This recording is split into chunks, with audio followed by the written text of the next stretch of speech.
সকালবেলা একজন রান্নাঘরে ঢুকেছিলেন আগ বাড়িয়ে, সবার মন জয় করতে হবে না? ছুটি বানিয়েছে এই কফিটা। আমি খাবো না, নিয়ে যাও চা। আমাকে ক্ষমা করে। বৌভাতের রাতে অভি ছুটিকে বলে ভয় নেই, নিশ্চিন্তে ঘুমন, আপনার ঘাড়ের উপর আমি চেপে বসবো না। নিশ্চয়ই জানেন আমি রেগে গেলে কি কি করতে পারি। ছুটি ভাবে কি অসভ্য লোক রে বাবা, নিজে খাটে শুয়ে আমাকে মেঝেতে শুতে দিয়েছে। এইরকম একটা লোক আমার কপালেই জুটলো। হঠাৎ করে বারবার ঝুমকি ফোন করে ছুটিকে।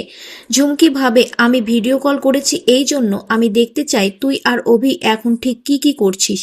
এখন নিশ্চয় ফুলসজ্জা চলছে, আজ সারা রাত আমি তোকে বিরক্ত করব। ছুটি ভাবে না না, মাটিতে শুয়ে ফোনটা ধরলে হবে না, ঝুমকি দেখে ফেললে তো ও সাপের পাঁচ পা দেখবে। তারপর ছুটি লাফ মেরে খাটে গিয়ে অভির গায়ের ওপরে পড়ে।